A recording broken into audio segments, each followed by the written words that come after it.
अस्सलाम वालेकुम नाज़रीन, मैं हूं आपकी host Shumaila Nawaz. World cup हमारा है, मेडिकेम के ताउन से ये प्रोग्राम लेकर आपके खिदमत में हाजिर हुए हैं। नाज़रीन, वर्ल्ड कप का मार्का 2023 है और आज जो मैच है वो न्यूजीलैंड और अफगानिस्तान का है।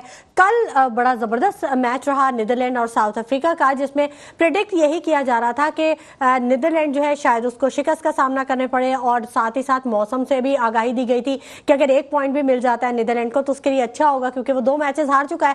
लेकिन हुआ ये कि नीदरलैंड ने साउथ अफ्रीका को शिकस्त दे दी और 2 पॉइंट्स हासिल कर लिए। ये बड़ी अच्छी बात हुई, ये एक टर्निंग पॉइंट था, शायद वर्ल्ड कप का एक अपसेट कह सकते हैं कि सोचा कुछ और हो कुछ गया। बहरहाल आज देखेंगे कि न्यूजीलैंड और अफगानिस्तान का मैच जो है वो कितना पावरफुल रहता है। मेरे साथ इस वक्त स्टूडियोज में मौजूद हैं जावेद खलील साहब, क्रिकेट एनालिस्ट हैं और प्रोग्राम में हमारे साथ मौजूद होते हैं। उनसे बात कर लेते हैं। अस्सलाम वालेकुम जावेद खलील साहब। वालेकुम अस्सलाम। क्या हाल है जावेद साहब, कैसे हैं? अल्हम्दुलिल्लाह। कल का मैच तो बड़ा जबरदस्त रहा, नीदरलैंड ने तो बड़ा सरप्राइज दे दिया।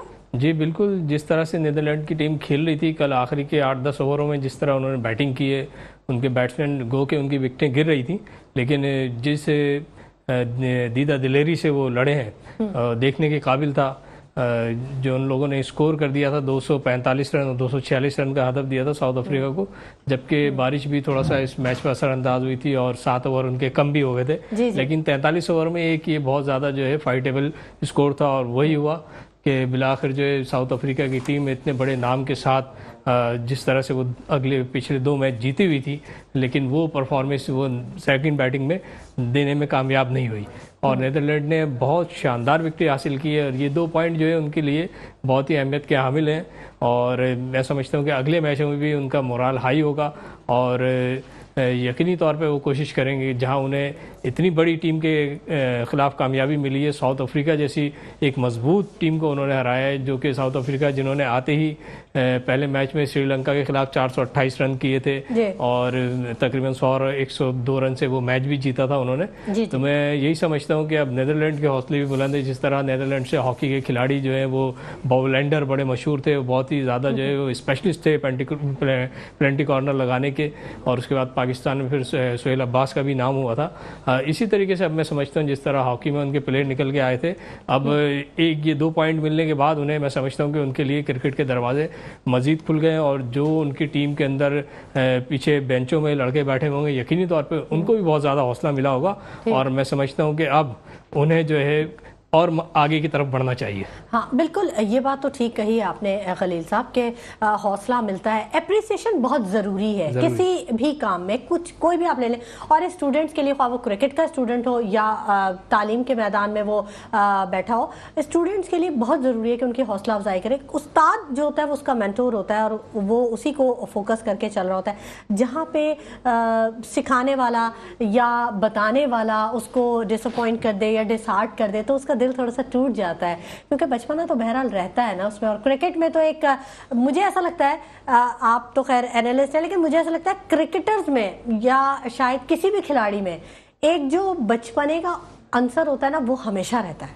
देखिए, हर इंसान में बचपना और बच्चा उसके अंदर मौजूद होता है, लेकिन उस बच्चे को जो है हमेशा जिंदा भी रखना चाहिए। आप अपने अंदर के बच्चे को नहीं मरने दें बाकी, लेकिन जब आप बलूगत की उम्र को पहुंच जाते हैं और उससे आगे जिंदगी के मराइल और फिर आपको जब अमली जिंदगी में जब आपके ऊपर जिम्मेदारियां आती हैं, हाँ। तो फिर आपको उसी तरीके से बिहेव करना चाहिए। ठीक है, लेकिन क्रिकेट की जो जिम्मेदारी होती है उसको तो बहुत संजीदगी से लेना पड़ता है। देखिए, यहाँ मैं एक बात कहूंगा कि जिस तरह से हॉलैंड की टीम के बारे में कहा जा रहा था कि उनके जो प्लेयर्स हैं वो पार्ट टाइम क्रिकेट खेलते हैं, वो अपने जो जॉब भी करते हैं, मतलब एज ए प्रोफेशनल उनका ये शोबा नहीं है। लेकिन इस 2 पॉइंट्स के बाद जो है उनके ऊपर जो है और आगे ये दरवाजे खुलते जाएंगे और मैं ये समझता हूँ कि अगर ये चीज़ उन्हें इस तरीके से, जिस तरह हमारे यहाँ पाकिस्तान के अंदर कोई भी खिलाड़ी जो कोई डिपार्टमेंट उसको मिल जाता है या वो फर्स्ट क्लास क्रिकेट खेल रहा है या उसके अलावा जो किसी फ्रेंचाइज के लिए खेल रहा है तो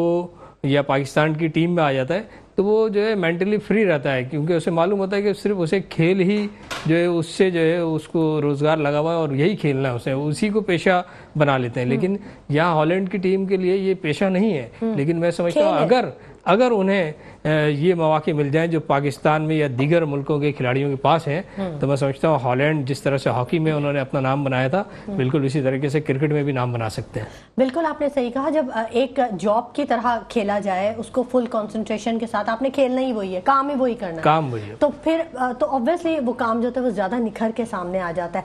लेकिन इसके बावजूद ऑब्जर्वेशन में ये आता है हमारे कई खिलाड़ी ऐसे हैं जो कि कई दफ़ा तो बहुत अच्छा परफॉर्म कर लेते हैं और कभी बिल्कुल ही वो उनकी परफॉर्मेंस निल हो जाती है, माइनस में चले जाते हैं।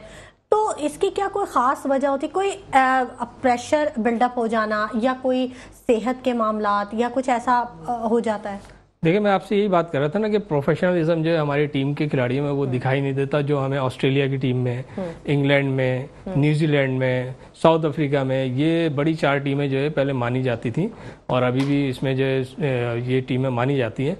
इसी तरीके से अब मैं देख रहा हूँ प्रोफेशनलिज्म बहुत ज़्यादा इंग्लैंड के साथ साथ, ऑस्ट्रेलिया के साथ साथ, न्यूजीलैंड के साथ, साउथ अफ्रीका के साथ भारत की टीम में बहुत ज़्यादा दिखाई दे रहा है। भारत की टीम जो है पहले हमेशा अपने बैटिंग से मैच जीतती थी, लेकिन अब उन्होंने अपना बॉलिंग डिपार्टमेंट भी मजबूत कर लिया है। तो यहाँ उनका पेशा जो है वो पूरे अपने पेशे पे जो है सही तरीके से काम कर रहे हैं और वो दिखा रहे हैं और दुनिया के सामने मनवाया उन्होंने अपने आप को।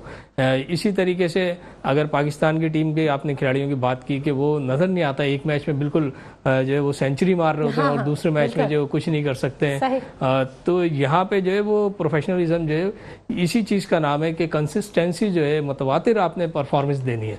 मुतवातिर परफॉर्मेंस देने के लिए जो है आप अपने शोबे के साथ जो है मुंसलिक हैं, तो उसमें जो है आप ईमानदारी से जो है उसको जी जान के साथ अप्लाई करें ताकि फिर उसका रिजल्ट देखने को मिले।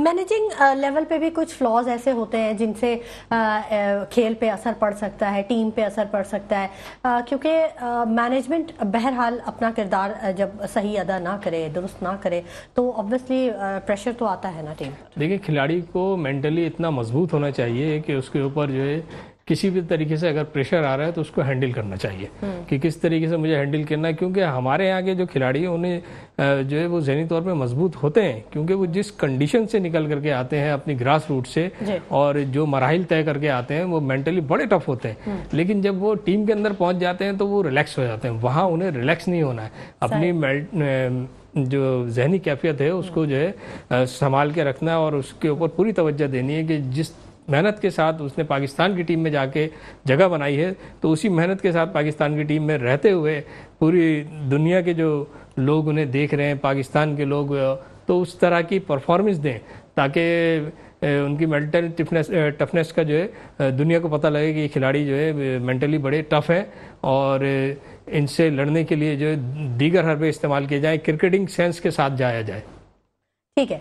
अच्छा जावेद खलील साहब, अब जो ये वर्ल्ड कप का मार्का 2023 है, न्यूजीलैंड और अफगानिस्तान का आज मैच है, इसे आप कैसे देखते हैं? अफगानिस्तान भी एक अच्छी टीम के तौर पे सामने तो आ रही है, तो न्यूजीलैंड और अफगानिस्तान क्या कॉम्बिनेशन बनता हुआ देख रहे हैं?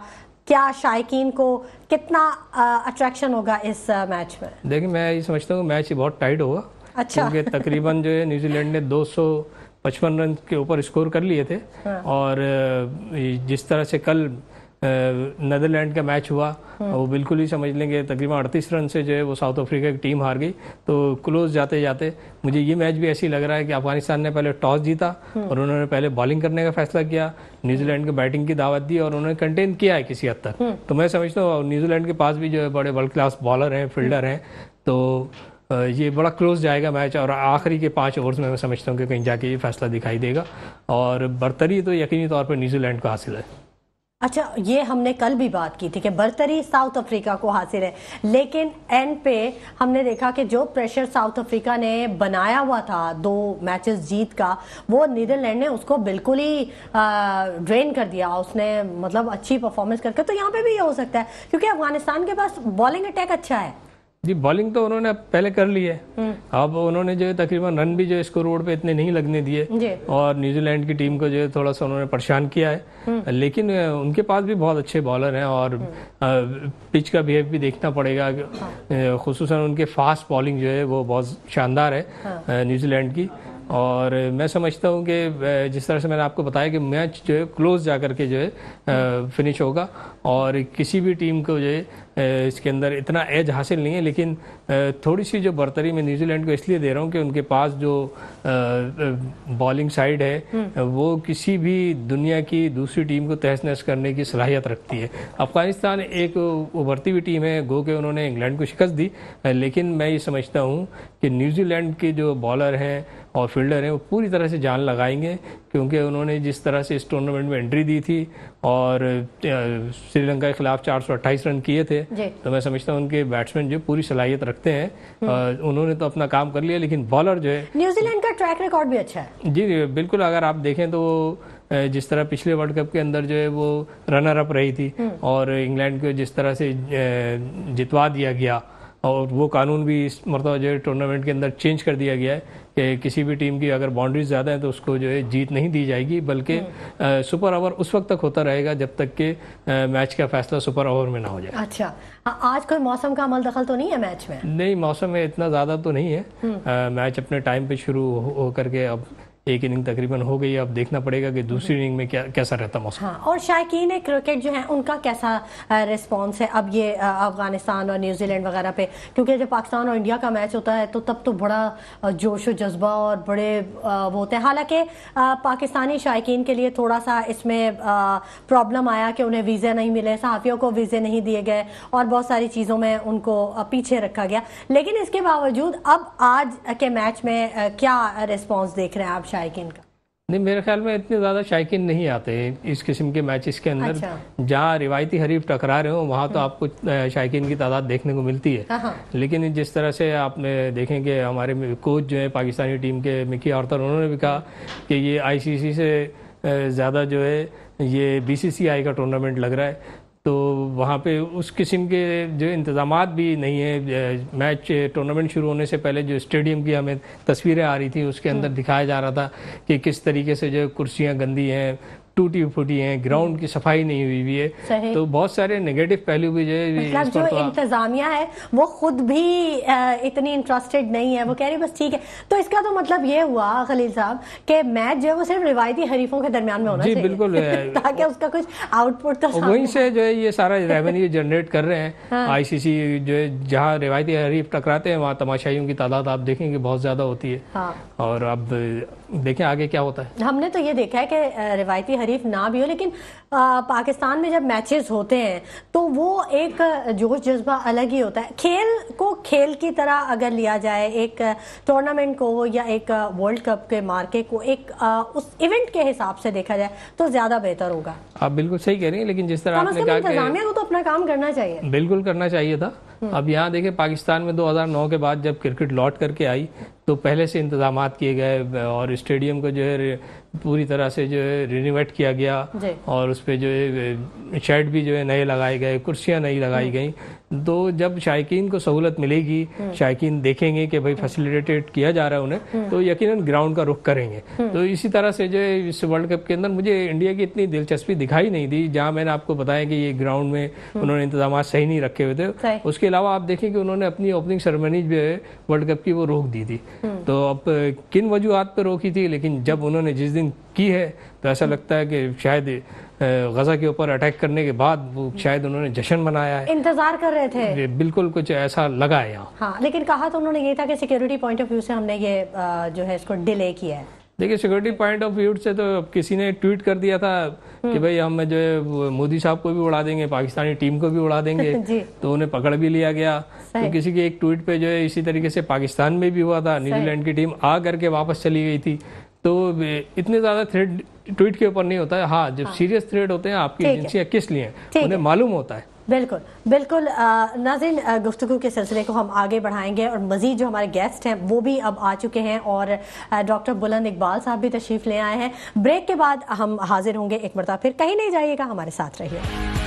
जी नाज़रीन, वेलकम बैक। एक दफ़ा फिर आपको खुशामदीद कहते हैं। Medicom presents orchid School ICC world cup 2023 powered by me body spades all about me. इसके साथ मैं हूं आपका मेज़बान डॉक्टर बुलंद इकबाल। मेरे साथ मौजूद है मेरी साथी मेज़बान शुमाइला नवाज। और नाज़रीन, हम बात कर रहे हैं वर्ल्ड कप के हवाले से और ख़ास तौर पे एक और अपसेट जो है ना वो हमें कल देखने को मिला। और ये अपसेट जो है हमें अब रोज़ाना की बुनियाद पर नज़र आ रहे हैं। ये नहीं पहले समझा जा रहा था कि शायद एक आधी कोई अपसेट जो है वो हुआ होगा, लेकिन अब ये चीज़ें एक कॉमन रूटीन बनती जा रही हैं। आपको यहाँ ये भी बताना चाहेंगे कि अब चूंकि पॉइंट्स टेबल की पोजीशन बहुत तेज़ी से बदल रही है और इस तेज़ी से बदलती हुई सूरत हाल के साथ साथ वो कौन सी 4 खुशनसीब टीमें होंगी जो सेमीफाइनल में जाएंगी, ये भी बहुत इंपॉर्टेंट है। अब किसी भी टीम के लिए, चाहे वो अपसेट हो या वो अपसेट ना हो, लेकिन कोई भी मैच हारना जो है वो आप ये समझें कि वो बहुत महंगा पड़ सकता है। अब यानी ऐसी बात नहीं है कि टीम्स अब मैचेस को ईजी लेके चलें। बहरहाल हमारे साथ जावेद खलील साहब मौजूद हैं, हमारे बड़े अच्छे से पार्टिसिपेंट हैं। इसके अलावा क्रिकेट के एनालिस्ट हैं फरहान फरीद राजू ने हमें ज्वाइन किया है। आपको भी खुश आमदीद कहना थैंक यू चाहेंगे। सर, बहुत बहुत शुक्रिया आप तशरीफ लाए। जी शुमाइला, आप प्रोग्राम को आगे बढ़ाएं। मैं प्रोग्राम को बिल्कुल पहले लेके चल रही थी, अब आप आ गए हैं सर, अब आप आगे बढ़ाएं। लेकिन जो फरहान राजू साहब काफ़ी देर से वो आ चुके थे, ब्रेक का इंतजार कर रहे थे और उन्होंने कंडीशन लगा दी थी कि जब तक डॉक्टर साहब नहीं आएंगे मैं प्रोग्राम में नहीं इन्होंने वाला। डॉक्टर साहब आएंगे तो मैं फिर प्रोग्राम।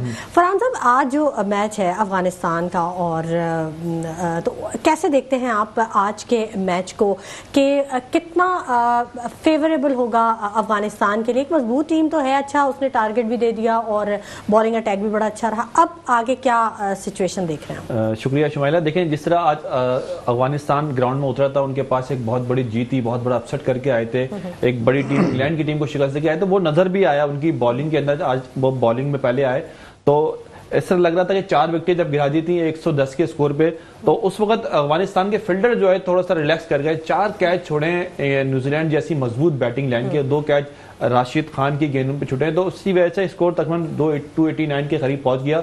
वरना अगर ये कैच हो जाते तो 240-250 तक स्कोर होता, और एक चेसेबल स्कोर होता है। एक अच्छी बैटिंग लाइन है अफगानिस्तान के पास भी, क्योंकि न्यूजीलैंड के पास अच्छी बैलेंस अटैक है, लेकिन अफगानिस्तान के जो बैटर हैं वो बहादुरी के साथ खेलते हैं और डरते ही नहीं है, एक जज्बे के साथ खेलते हैं। लेकिन इस वक्त जो स्कोर हो गया इनकी नाकिस फील्डिंग की वजह से, तो मैं समझता हूँ कि तकरीबन 70% न्यूजीलैंड के चांस है। लेकिन वो जिस तरह अफगानिस्तान का दिन है, कुछ भी कहीं भी कुछ कर सकते हैं, तो एक अपसेट तो कर चुके हैं और एक अपसेट कल नजर आया मैं। नेदरलैंड की टीम ने जो है दूसरी दफा T20 वर्ल्ड कप के बाद ये 50 ओवर के मैच में भी जो है वो, और वे दूसरी दफा भी इनके साथ बदकिस्मत टीम जो है वो साउथ अफ्रीकन थे, और कल भी इनके जो खिलाड़ी थे जो साउथ अफ्रीका से भी खेल चुके थे, डिवेंट जो है वो खेल लेते और उन्होंने भी काफी पिटाई की। इससे पहले जब T20 का मैच था तो उसमें भी एक साउथ अफ्रीकन खेल लेते नेदरलैंड की टीम में। तो साउथ अफ्रीका के लड़के खेलते हैं यहाँ पर 4-4, 5-5 साल तक, और फिर दूसरी टीमों में जाके अपनी ही टीम के खिलाफ जो है वो अच्छा परफॉर्म करते हैं। तो साउथ अफ्रीका की वो बदकिस्मत टीम है वर्ल्ड कप के अंदर, खासतौर पर 92 के वर्ल्ड कप से लेके जब उनका मैच डग विद लूज की वजह से जो एक गेंद पे 22 रह गया। फिर 99 के वर्ल्ड कप के सेमीफाइनल में मैच टाई हो गया था, लेकिन वो लीग मैच में ऑस्ट्रेलिया से हार चुके थे, उसकी वजह से वो वर्ल्ड कप से बाहर हो गए। फिर उसके बाद 2003 का वर्ल्ड कप था साउथ अफ्रीका में हो रहा था, श्रीलंका से जो डग विद की वजह से जो है वो बाहर हो गए। तो कई दफा चोक कर जाते हैं, इसी वजह से इनको चोकर कहा जाता है। लेकिन इस वर्ल्ड कप में जिस तरह वो खेल लेते हैं, जिस तरह उन्होंने ऑस्ट्रेलिया को शिकस्त दी, जिस तरह उन्होंने श्रीलंका के खिलाफ परफॉर्म किया, तो ऐसा लग रहा है कि साउथ अफ्रीका ये मैच हारने के बाद समझ जाएगा। ये वर्ल्ड कप ऐसा लग रहा है कि कोई भी टीम किसी भी टीम को किसी वक्त भी हरा के कुछ भी कर सकती है, और पॉइंट टेबल किसी वक्त भी जो है 19-20 से लेके इधर से उधर हो सकता है, तो अपसेट हो सकता है। क्या कहेंगे कल जो अपसेट हुआ है नीदरलैंड और साउथ अफ्रीका का, क्या बड़ी वजह बनी है? और ये पहला अपसेट नहीं है, हमने उससे पहले इंग्लैंड और अफगानिस्तान का अपसेट देखा, क्योंकि बहुत बड़ा अपसेट था, और उसके बाद फिर हमने कल दोबारा ये अपसेट देखा। देखिए डॉक्टर साहब, नेदरलैंड की टीम जो है उसमें मैंने आखिरी के जो 10 ओवर देखे हैं वो उसी में उन्होंने स्कोर किया है, गो के उनकी विकेटें गिरती रहीं लेकिन स्कोर भी साथ साथ उनका चलता रहा। तो जिस किस्म की बॉलिंग कर रहे थे साउथ अफ्रीका के बॉलर्स, वो मुझे कहीं से दिखाई नहीं दिया कि उनका वो बॉलिंग का म्यार जो है कायम है। ज़्यादातर जो है वो लंबे कद के उनके बैट्समैन और उनको जो शॉर्ट पिच गेंदे करते रहे और वो उठा करके ग्राउंड के बाहर फेंकते रहे, जब भी जाकर के उनका स्कोर जो है 245 पे चला साउथ गया। अफ्रीका की टीम की टूट फूट का बहुत ज्यादा शिकार रही है, खास तौर पे कुछ नहीं। अब उनके बाउमा जब से कप्तान बने हैं, इन्होंने जेल किया है टीम को, और देखें उससे पहले उन्होंने कामयाबियां हासिल की है। लेकिन इस वक्त जो है साउथ अफ्रीका को जो एक माइनस पॉइंट है उनका वो यही है कि जिस तरह से उनके साथ किस्मत हमेशा जो है एक बड़े मैच के अंदर, बड़े टूर्नामेंट में उनको जो है उनके सितारे गर्दिश में रहते हैं, यूं कहना ये ज्यादा बेहतर है। ये कब से देखते चले आ रहे हैं क्या 92 के वर्ल्ड कप? जी 92 का वर्ल्ड कप देख लें आप, जो उसके अंदर डकवर्थ लुइस के तहत जो उनको एक गेंद पे 21 रन बनाने पड़े थे, जो कि पॉसिबल नहीं था, वो वहां पर जो हार गए। फिर वहां पाकिस्तान का चांस बन गया, इसी तरीके से अभी T20 में, लास्ट T20 में भी जो इन्होंने हराया था, जैसे फरहान भाई ने भी बताया कि यही नीदरलैंड की टीम थी जिन्होंने साउथ अफ्रीका को जो शिकस्त दी थी। तो मेरे ख्याल में, और जो अहम वजह जो फरहान भाई ने बताई कि जो साउथ अफ्रीका के बहुत से खिलाड़ी जो वो नीदरलैंड से खेल रहे हैं, तो जब वो नीदरलैंड में आते हैं, किसी भी टीम का खिलाड़ी जो है जब अपनी टीम के साथ पहले खेला हुआ होता है तो उसके माइनस प्लस पॉइंट जो है उनको मालूम होते हैं कि उनके बॉलर जो है, बॉलर की क्या वीकनेसेस हैं और बैट्समैन की क्या वीकनेसेस हैं, तो उसका फायदा होता है उन्हें। तो इसी बदौलत जो है वो 2 मरतबा साउथ अफ्रीका को हरा चुके हैं। कुछ ज्यादा फायदा उठा रही है। हाँ, ये तो बड़ा ज्यादा फायदा। अच्छा, अब आज के मैच के हवाले से क्या आप कहेंगे? यानी जो अभी तक सिचुएशन नजर आ रही है, न्यूजीलैंड ने वैसे 288 जो है रन्स बनाए हैं मुकर्रर 50 ओवर में, 6 खिलाड़ी में नुकसान पे अफगानिस्तान को भी बैटिंग करनी है। आप समझते हैं रीचेबल टारगेट है या नहीं है? देखिए, है तो रीचेबल टारगेट डॉक्टर साहब, लेकिन देखना ये कि जिस बहादुरी से जो अफगानिस्तान के कप्तान ने फैसला किया कि भाई टॉस जीतने के बाद उन्हें बैटिंग दी और कंटेन करने की कोशिश की, तो जिस तरह फरहान भाई ने बताया कि 110 रन पे तकरीबन 4 खिलाड़ी आउट थे, तो वहाँ और फिर कैचेस भी छूटे, लेकिन यहाँ न्यूजीलैंड की टीम ने अपने आप को संभाला और संभालते हुए इतने रन उन्होंने कर लिए हैं कि अब उनके बॉलर्स के अंदर जो इतनी ताकत है कि वो इनके बैट्समैन को, अफगानिस्तान के बैट्समैन को सोचते हुए कि उससे एक दिन पहले जो अफगानिस्तान की बैटिंग रही है इंग्लैंड के खिलाफ, आप नहीं समझते अगर उस किस्म की बैटिंग देखने में आई तो मैच फंस सकता है? बिल्कुल हो सकता है। बड़े दिलेरी से खेलते हैं। गुरबाज की बैटिंग देखे ना, 80 रन बनाए उन्होंने और क्रिकेटिंग शॉट खेले, कोई इस तरह उन्होंने रैश नहीं हुए, बहुत ही खूबसूरत शॉट खेले। और इसी तरह अगर इनकी पूरी टीम में नीचे तक, उस दिन तो उनके 190 में 6 आउट हो गए थे, आखिर में राशिद खान ने और मुजीब ने आगे थोड़ा सा कमबैक किया था। अगर प्रॉपर तरीके से इनकी बैटिंग लाइन चली, आज देखिए अच्छा फसाली था। ये लैथम की मैं तारीफ करूंगा और फिलिप्स की, जिस तरह देखा है कि पाकिस्तान की टीम क्लैप्स कर गई थी, हमने देखा अफगानिस्तान को भी एकदम से क्लैप्स हुए, फिर ऑस्ट्रेलिया को भी देखा, तो यहां पर भी ऐसा लग रहा था। लेकिन फिलिप्स और लैथम ने ऐसे मौके पे न सिर्फ टीम को संभाला, एक अच्छी पार्टनरशिप थी, क्योंकि इनको किस्मत भी इनके साथ थी, लेकिन ऐसे मौके पे नजर आया कि इंडिया के अंदर 25 से लेकर जो 35 ओवर का जो मामला होता है बड़ा खतरनाक चल रहा है। 4 मैचों में देखा गया है कि टीमें जो है क्लैप्स हुई हैं, इधर से उधर चला गया है मैच, और उसी दौरान जो है वो पार्टनरशिप है, बड़ी बड़ी पार्टनरशिप टूटी हैं, और यही वो मौका था जहां पर लैथम ने और फिलिप्स ने आके टीम को बचाया आज। ठीक है। अच्छा, हमें थोड़ी देर में जुनैद खलील नैनीताल वाला group managing director मेडिकैम group of companies वो भी ज्वाइन करेंगे, उनसे भी हम बात करेंगे और जानेंगे खासतौर पे आज का मैच और कल का जो अपसेट हुआ था। लेकिन ये छोटा सा एक वक्फा लेते हैं, क्या ख्याल है? वक्फे के बाद नाज़रीन दोबारा आप खिदमत में हाजिर होंगे। देखते रहिए Medicam presents the Orchid School ICC world cup 2023 powered by me body spray, it's all about me. जी नाज़रीन, वेलकम बैक। एक दफा फिर आपको खुशामदीद कहते हैं। Medicam presents the Orchid School ICC world cup 2023 powered by me body spray, it's all about me. इसके साथ मैं हूं आपका मेजबान डॉक्टर बुलंद इकबाल, मेरे साथ मौजूद है मेरी साथी मेजबान शुमाइला नवाज। नाज़रीन, हम ये प्रोग्राम रोजाना आपकी खिदमत में जब पेश करते हैं तो ज़्यादातर जो मैच 1:30 बजे दोपहर में शुरू होते हैं उनके दरमियान का वक्फा होता है, और इस पर हमें जो बैटिंग हो गई होती है, बॉलिंग हुई होती है, उस पर बात करने का मौका मिल जाता है, पिछले मैच पे बात करने का मौका मिल जाता है, और आगे जो मैच यानी जिस वक्त आगे चल रहा होता है और नेक्स्ट टीम की बैटिंग आ रही होती है उस पर ही बात करने का मौका मिलता है। आज जो एक अहम मैच अभी जारी है जिसमें अफगानिस्तान ने अभी बैटिंग करनी है, न्यूजीलैंड ने 288 रन बनाए 6 खिलाड़ियों के नुकसान पर मुकर्रर 50 ओवरों में, जबकि अफगानिस्तान ने टॉस जीत के उन्हें पहले बैटिंग करने का मौका दिया था। अब आगे देखना होगा कि क्या आज भी जो यानी बैट्समैन हैं अफगानिस्तान के, गुरबाज और बाकी लोग जो है ना वो बैटिंग कर पाएंगे उस तरीके की। नेश, आपको यहाँ हम ये भी बताना चाहेंगे कि हमारे पार्टिसिपेंट्स जो हैं वो मौजूद हैं। जावेद खलील साहब हैं, फरहान फरीद राजू हैं और फैजान बाकर साहब ने अभी हमें ज्वाइन किया। अस्सलाम वालेकुम। वालेकुम सलाम। खुशामदीद कहते हैं। शुक्रिया। फैजान भाई आपकी तरफ आएंगे, लेकिन अभी हमें ज्वाइन किया है फोन लाइन पे group managing director मेडिकैम group of companies जनाब जुनैद खलील नैनीताल वाला ने। अस्सलाम वालेकुम। अब तो आपको वर्ल्ड कप प्लेयर भी कहना चाहिए सर। जुनैद भाई, सबसे पहले तो खुशामदीद कहते हैं सर, बहुत बहुत शुक्रिया आपने मसरूफियात में से वक्त निकाला प्रोग्राम के लिए। Thank you very much. Welcome sir. सबसे पहले मुझे ये बताएं कि कल का जो अपसेट हुआ उसके बारे में आप क्या कहेंगे? साउथ अफ्रीका की टीम, ये कुछ गर्दिश में रहते हैं साउथ अफ्रीका के सितारे, हम भी यही बात कर रहे थे, वर्ल्ड कप हो दूसरे टूर्नामेंट्स हो, कोई ना कोई मिसहैप हो ही जाता है, कोई अपसेट अगर किसी एक टीम के साथ भी हो तो वो none other than South Africa. क्या कहेंगे आप? देखिए, मेरे अपने ख्याल के मुताबिक अपसेट तो आप बोलेंगे ही बोलेंगे, लेकिन at the end of the day don't take away the credit from Netherland team कि जिस तरीके से वो खेल रही है। यही वो टीम थी जिसने T20 वर्ल्ड कप के अंदर नीदरलैंड ने जो ना वो साउथ अफ्रीका को हराया था। तो ओवरऑल अच्छा, फिर मजेदार बात ये इनके दो जो है ना एक्स प्लेयर भी जो है ना इनके साथ खेल रहे हैं, एक अंडर 19 का और एक जो है ना इंटरनेशनल क्रिकेट खेल चुका साउथ अफ्रीका से। तो overall it's a very biggest upset, और in fact as a Pakistani fan मैं शुक्र अदा करता हूँ ये अपसेट जो है ना हमारे साथ नहीं हुआ। अच्छा सर, मुझे ये बताइएगा कि इससे पहले भी हमने एक और अपसेट देखा, अफगानिस्तान ने इंग्लैंड की टीम को शिकस्त दी, जो कि इतना आसान नहीं था, और अफगानिस्तान की ख़ास तौर पे बैटिंग देखने वाली थी। इंग्लैंड की टीम हमें कहीं से भी नज़र नहीं आई कि वो वर्ल्ड कप का यानी कोई मैच खेल रहे हों या अपने स्कोर को डिफेंड भी करना चाह रहे हों। तो क्या कहेंगे, क्या ये अपसेट इसी तरह होते रहेंगे? और अब जबकि टीमें आगे बढ़ती जा रही हैं टूर्नामेंट में, तो अब इस किस्म के अपसेट्स की गुंजाइश नहीं, वरना जिस टीम के साथ अपसेट होगा वो आउट होगी। क्या कहेंगे आप? देखिए, आप बिल्कुल ठीक कह रहे हैं, लेकिन मतलब मुझे ऐसा लगता है कि अफगानिस्तान की टीम ने जो इंग्लैंड को हराया उसको आप 100% अपसेट नहीं कह सकते। अफगानिस्तान के 5 ऐसे प्लेयर्स हैं जो कंटिन्यू पिछले 5 साल से जो है ना आईपीएल के अंदर जो है ना रेगुलरली बिग फ्रेंचाइजीज को रिप्रेजेंट कर रहे हैं। तो आप ये नहीं कह सकते कि भाई वो they are not capable, but उनका स्पार्क जो ना वो था, जिस तरीके से गुलबाज ने जो ना वो बैटिंग शुरू की इंग्लैंड के ऊपर, बहुत अच्छी अटैकिंग की। इंग्लैंड जो ना सीधे जो ना डिफेंसिव मोड के ऊपर चला गया, और फिर जिस तरीके से वो बॉल कर रहे हैं, अगर आप इनफैक्ट इवन आप इनके फास्ट बॉलर उसको देखें अफगानिस्तान के, वो अपनी जगह ही नहीं छोड़ रहे।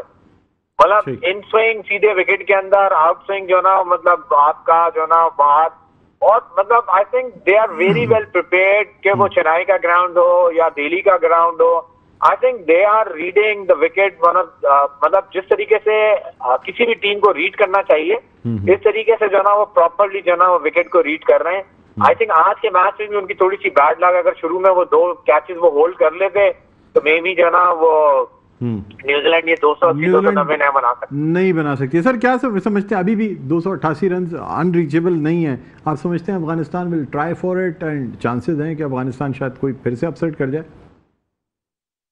देखिए, मुझे ऐसा लगता है कि 60% चांसेस जो है ना वो न्यूजीलैंड के, क्योंकि उनके पास जो उनकी ओपनिंग लाइनिंग बॉलर्स है ना, बोल्ड और फिर जो है ना वो जो ना इतने आराम से जो ना अफगानिस्तान प्लेयर को फ्री थ्रो तरीके से खेलने देंगे नहीं। अगर गुलबाज जो है ना उसी तरीके से जिस तरीके से उसने इंग्लैंड के खिलाफ जो है ना वो ओपनिंग की थी, अगर उसमें कामयाब हो गया तो जी फिर भी चांसेस जो है ना अफगानिस्तान के जो है ना ऊपर हो जाएंगे। बट अगर आई डोंट थिंक सो कि अफगानिस्तान जो है ना वो न्यूजीलैंड को पकड़ सकेगा। ठीक, अब सर आप क्या समझते हैं कि शुरू के 15 ओवर डिसाइड कर जाएंगे मैच किस तरफ जाएगा सेकंड इनिंग्स के अफगानिस्तान के? मुझे 100% ऐसे ही लगता है कि Afghanistan is too much dependent on their opener.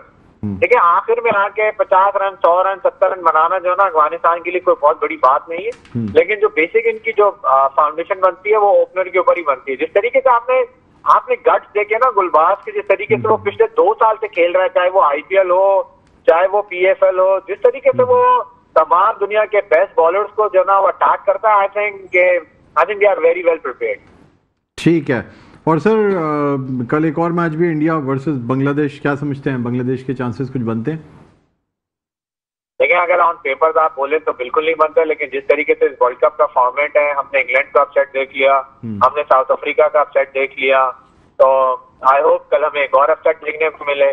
थोड़ा सा इंडियन टीम का मॉरल जो ना वो डाउन हो, शायद हम नहीं कर सके तो ये बांग्लादेश हमारा ये काम कर जाए। बिल्कुल। लेकिन ओवरऑल इंडियन टीम जो है ना वो right now on the paper they are untouchable. ठीक है सर, बहुत बहुत शुक्रिया जुनेद भाई, आपने प्रोग्राम के लिए वक्त जी आप करना चाह रहे हैं जी, वक्त कम है आप करना। पहले तो अस्सलाम वालेकुम जुनेद भाई, और दूसरा मैंने कहा था कि आज अब तो इंटर में आपको वर्ल्ड कप प्लेयर भी कहना चाहिए। तो जुनेद भाई, कल के मैच में मैं जुम्मे के मैच पे आऊँगा, पाकिस्तान ऑस्ट्रेलिया, उस हवाले से बेंगलुरु के हवाले से, पाकिस्तान ऑस्ट्रेलिया के हवाले से मैच पे आप क्या कहना चाहेंगे? पाकिस्तान में कुछ चेंजिंग्स देखते हैं टीम के अंदर? देखिए, मुझे नहीं लगता कि पाकिस्तान टीम को इतनी जल्दी जो ना सारी चेंजिंग करनी चाहिए। देखिए, एक मैच हारने से जो ना, चाहे वो इंडिया के खिलाफ ही क्यों ना, आप पूरी मैनेजमेंट नहीं हिला देते।